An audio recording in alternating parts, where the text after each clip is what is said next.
धनतेरस, नरका चौदस एवं दीपावली हमारे सौर मंडल में ग्रह गोचरवश बनते ऊर्जा चक्र संयोजन की सर्वाधिक अशुभ स्थिति पर हमें तो किसी ने बताया नहीं आज तक। सटीक ज्योतिष में एक बार फिर से आपका स्वागत है। आप सभी में उपस्थित शिव ऊर्जा को प्रणाम। क्यों, क्या हुआ? पीढ़ी दर पीढ़ी सदियों से यही तो कहते और सुनते आ रहे हैं। शुभ दीपावली, दीपावली की हार्दिक शुभकामनाएं। सत्य को जानना है तो कहीं मत जाइए, वीडियो को अंत तक अवश्य देखें, कुछ नया मिलने वाला है। हर्ष, उल्लास, उत्तेजना, क्रैकर्स, खरीदारी, मिठाई, शुभकामनाओं का आदान प्रदान और त्योहार मनाने का उत्साह। हम बस इतना ही देखते हैं, हम बस इतना ही जानते हैं। तो फिर वेदांग ज्योतिषम वर्णित ग्रह गोचर गणना फलकथन में शुभता कहां कैसे जुड़ी कही गई है इन 3 दिवस और रात्रियों से? आइए देखते हैं। हिंदू पंचांग के अनुसार माह के 30 दिन को चंद्र कला के आधार पर 15-15 दिन के 2 पक्षों में बांटा गया है, शुक्ल पक्ष और कृष्ण पक्ष। शुक्ल पक्ष के अंतिम दिन को पूर्णिमा कहते हैं और कृष्ण पक्ष के अंतिम दिन को अमावस्या। सनातन धर्म एवं वैदिक काल में माना जाता है कि वर्ष के मान से उत्तरायण में और माह के मान से शुक्ल पक्ष में देव आत्माएं सक्रिय रहती हैं, तो दक्षिणायन और कृष्ण पक्ष में दैत्य आत्माएं ज़्यादा सक्रिय रहती हैं। जब दानवी आत्माएं ज़्यादा सक्रिय रहती हैं तब मनुष्यों में भी दानवी प्रवृत्ति का असर बढ़ जाता है और ऐसे में स्वाभाविक तौर पर मन अशांत और विचारों की श्रृंखला अस्थिर होती रहती है।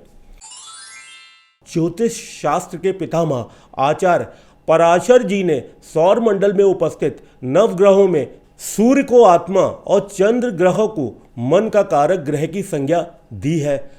कार्तिक मास की अमावस्या पर गोचर ग्रह संचार गति विचार करने पर ज्ञात होता है कि सूर्य की तुला राशि में नीच संचार यानी कि दुर्बल होना और चंद्रमा का तुला राशि में नीच अभिलाषी संचार होने के साथ ही अस्त रहना जीवों की आत्मा और मानव मन पर प्रतिकूल प्रभाव रखता है।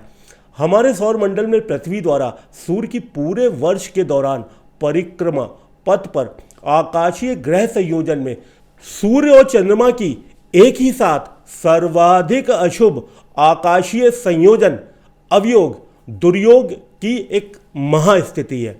ठीक इसके विपरीत वैशाख मास में शुक्ल पक्ष तृतीया तिथि पर अक्षय तृतीया पूरे वर्ष के दौरान सर्वाधिक शुभ आकाशीय ग्रह संयोजन योग निर्माण करता है।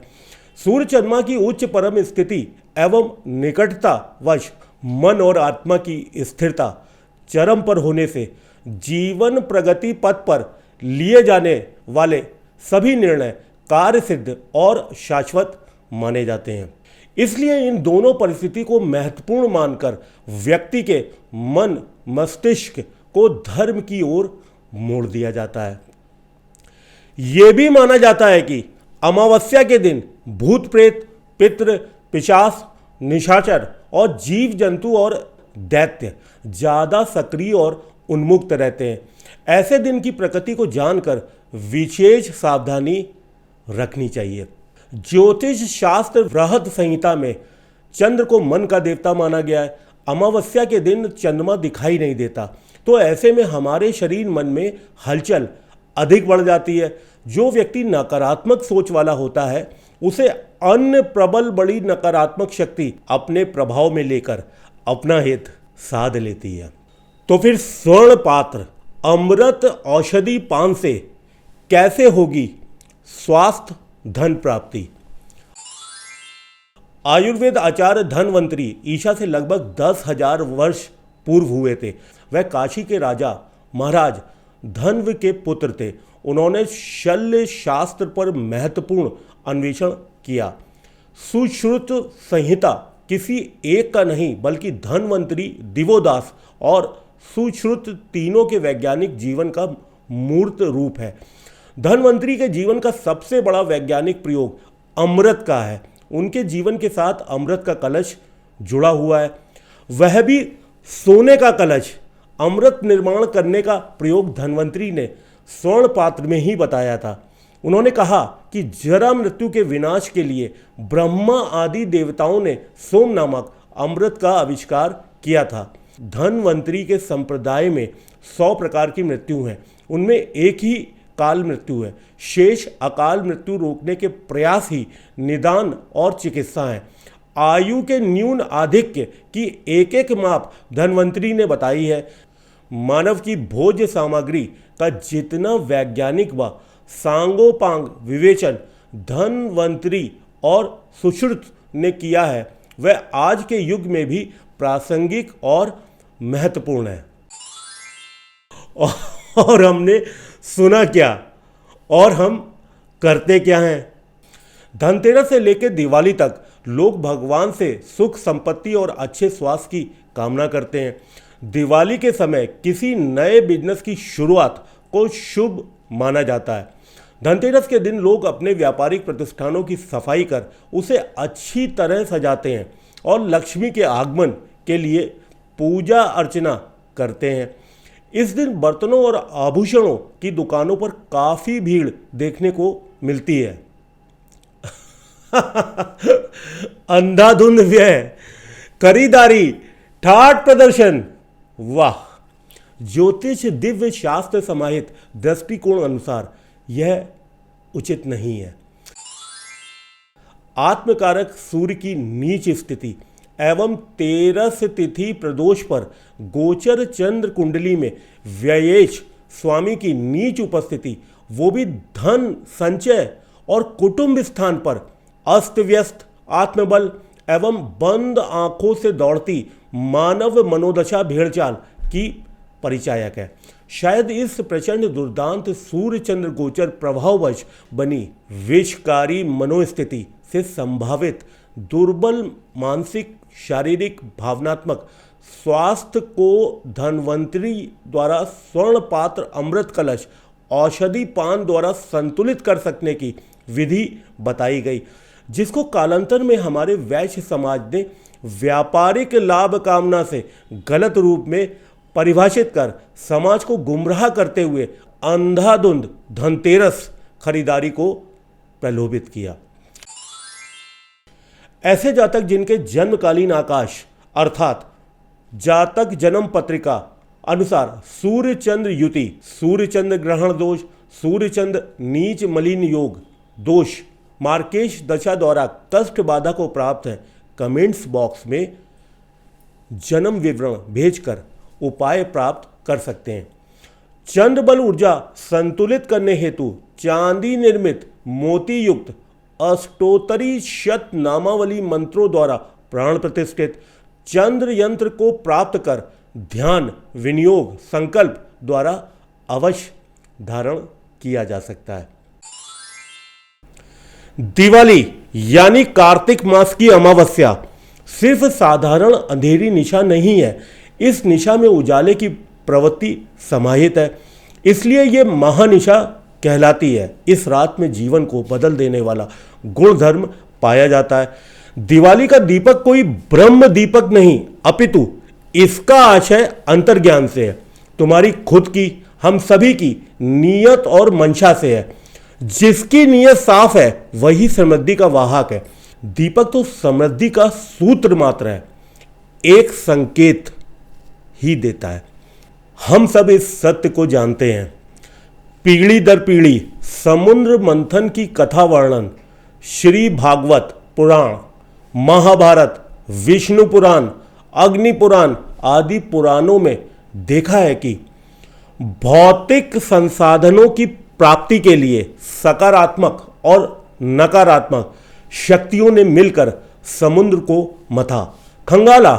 परिणाम स्वरूप नकारात्मक और सकारात्मक दो प्रकार की ऊर्जा प्राप्त हुई, जिसे अमृत, धन या लक्ष्मी, हलाहल जैसे अलंकरण दिए गए। वो मंथन वस्तुतः वाय समुद्र से ज्यादा खुद के ही भीतर घटित होता मर्म या आंतरिक और मानसिक मंथन अधिक प्रतीत होता है। निश्चित रूप से यह मंथन भौतिक न होकर कार्मिक था, मानसिक था, आध्यात्मिक था। मंथन में जो भी रत्न निकले उन समस्त रत्नों में दरअसल मानव मनोदशा, रचित आकांक्षा या हमारी सुप्त कामना ही नजर आती है। भौतिक जगत में समृद्धि का पैमाना सिर्फ भौतिक पदार्थ ही है, पर उसके सूत्र हमारे कर्मों से जुड़े हुए हैं। हम इसी भौतिक समृद्धि को श्री यानी लक्ष्मी कहते हैं। दरअसल पदार्थों और तत्वों को मानव के लिए प्रचुर मात्रा में उपलब्ध कराने और उपयोगी बनाने की क्षमता और तकनीकी ज्ञान को ही लक्ष्मी कहा जाता है। लक्ष्मी को धन, संपदा, समृद्धि और ऐश्वर्य की देवी माना जाता है। अध्यात्म में गायत्री के साधन क्रम एवं तत्व दर्शन की धारा को श्रृंगार यानी श्री या लक्ष्मी कहते हैं। लक्ष्मी के धागे नियत सद आचरण, क्षमा और परोपकार में गुथे हुए हैं। सत्य तो यह है कि अध्यात्म में धन प्राप्ति का सिरा पूर्व के कर्मों से जुड़ा दिखाई देता है। कदाचित इतनी सुंदर साधारण सी बात समझ में आती है तो शेयर और सब्सक्राइब जरूर करें। आगे अन्य महत्वपूर्ण वीडियो प्राप्ति हेतु बेल आइकन भी दबा लें। सत्य को कब समझेंगे? धन का प्रचुर मात्रा में होना ही ऐश्वर्य और सुख का परिचायक नहीं है। बुद्धि और विवेक के अभाव में धन व्यक्ति के पराभव, अवरोगति, दुर्भाग्य, कष्ट का भी कारण बन सकता है। लक्ष्मी की मुद्रा में समाहित संदेश संभवतः यह है कि यदि दूरदृष्टि और दृढ़ संकल्प के साथ अनुशासन पूर्वक पूर्ण शक्ति व सामर्थ्य से कोई कार्य किया जाए तो सफलता अवश्य मिलती है। लक्ष्मी की आशीर्वाद मुद्रा से अनुग्रह और अभय तथा दान मुद्रा से उसकी उदारता का भी बोध होता है। यानी ये मुद्रा धन हासिल करने की बड़ी शर्त प्रतीत होती है। उनके हस्त में कमल उनके सौंदर्य को परिलक्षित करता है। वेदोक्त, शास्त्रोक्त, तंत्रोक्त वर्णन अनुसार लक्ष्मी का आसन कमल है। कमल स्वयं में ही मधुरता का प्रतीक है, जो कीचड़ में उत्पन्न होकर भी उपासना में शामिल है, जो स्वयं चारों ओर से त्याज्य पदार्थों से घिरा होने के बावजूद मासूम है, कोमल है, पवित्र है।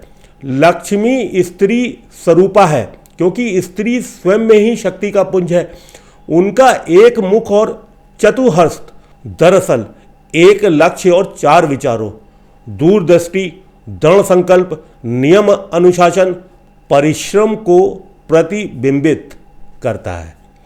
और इस प्रकार यथा ब्रह्मांडे तथा पिंडे अशुभ आकाशीय ग्रह संयोजनवश दुर्बल होते विचार एवं अस्थिर मानव जीव मनोदशा को अमृत पात्र स्थापना, त्रयोदशी आंतरिक वाह्य सफाई, चतुर्दशी दीप पूजन द्वारा निर्णय स्थिरता प्रकाश महानिशा रात्रि की ओर ले जाने और खोती हुई श्री लक्ष्मी शुभता की पुनः संरक्षण प्राप्ति का उत्कृष्ट प्रभाव है।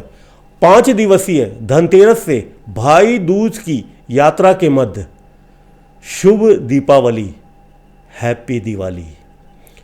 स्वास्थ्य उत्तम बना रहे, विचार शुभता बनी रहे, प्रयास कर्म गतिमान रहे, ऐसी शुभकामनाओं के साथ ओम नमः शिवाय, ओम नमः शिवाय।